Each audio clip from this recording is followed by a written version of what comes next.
Now we have Dr. Rohit Dureja, who is going to speak on when to choose DSAEK over DMEK. So first I would like to thank the AIOS to giving me this opportunity. No financial disclosures. So as we have seen that endothelial keratoplasty has evolved from the posterior laminar keratoplasty to the DSAEK to the DMEK now. And so what is DMEK? DMEK was described by Mallis in 2006, where we are transplanting only the endothelium and the descemet. There is no stroma in the DMEK.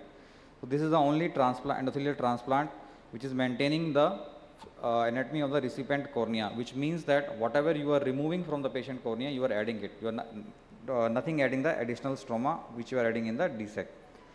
So why DMEK? Why we need DMEK? Because what was happening that after the DSAEK, there was the suboptimal visual quality because the patients were not achieving 6/6, 6/9. Why? Because of the interface, higher order abrasions and the uneven cuts of the donor tissue when you are doing the manual dissection.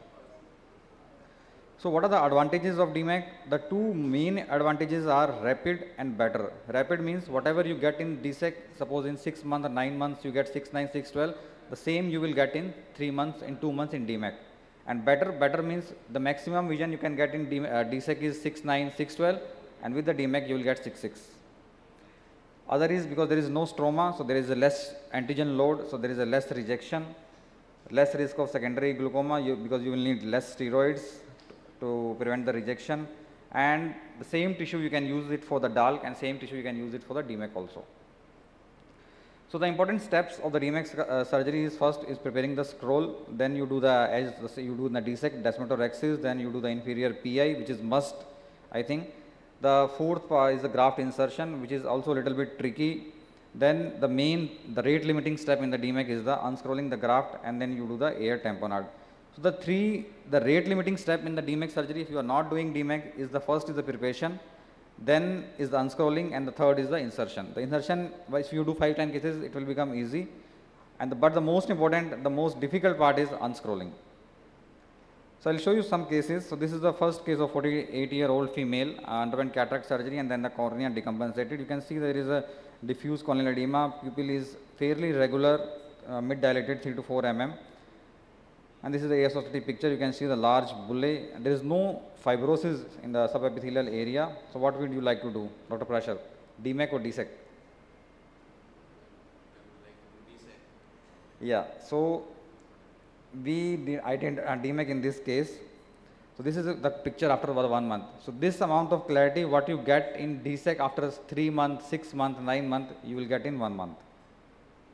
And this is a compact cornea on the AIOCMTC picture.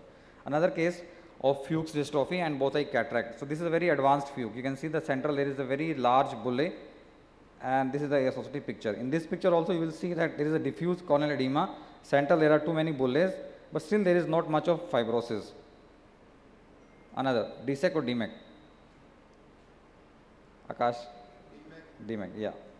So this is a fairly regular case. You have only edema, hypertrophic epithelium, no scarring.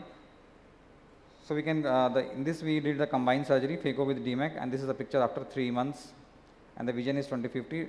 And there are some folds in the deep stroma. Because of that, the picture she was not able to achieve the good vision. Another case, this is a case of a right eye 44-year-old female who underwent cataract 4 years ago. Now she presented with this picture with a dense, there is a edema also, bullae also, and there is a scarring, and vision is CF. And this you can see. So if you can see the arrow, this white part is scarring and the subepithelial fibrosis, and there are large bullae. So in this case, what will you do? The best thing is ultra thin DSAEK if you have. So what I did that I planned for DMEK keeping the DSAEK tissue ready. But what happened intraoperatively? See the picture. After removing the epithelium, I got this corneal picture. So there is a scarring with dense vascularization also. So I thought I will try. I injected the DMEK graft, but once after injecting, you are not able to see the orientation. Up, down, where I can't open it. So what happened that that graft went, because you are doing too much of maneuvering to unscroll it, the graft went behind the iris. Then you are not able to see it. So somehow blindly I took the microrhexis forceps and I was able to explant the graft. and then the DSAEK was done. And this is the picture after 6 months. He got 20/100 vision because of some macular scarring issues. Another case, so this is a case of 8-year-old female. She underwent left eye pars plana, vitrectomy, lensectomy with SFIL. You can see the haptic, I think 3-piece haptics, we can see the blue, this haptic with SFIL.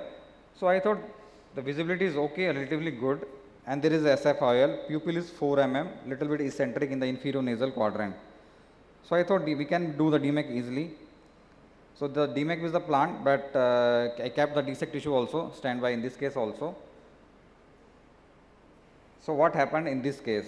So intraoperatively, because as this was the vitrectomized eyes, the AC was very deep.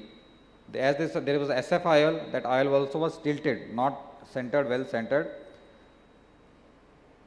and the pupil was also irregular. So 3 things: deep AC, tilted SFIL, and the irregular fixed pupil. I injected the graft, and while doing the unscrolling with the double tapping maneuver, the same thing happened. It went behind iris, but there are no zonules, there is no PC, and the graft ultimately went into the vitreous. So the DSAEK was done, and this is the DMEK scroll which is lying in the vitreous. So the case selection for the DMEK is very important. What you need is the good visibility through the cornea to see the orientation to open the graft. Second thing which is required is AC, which should be shallow.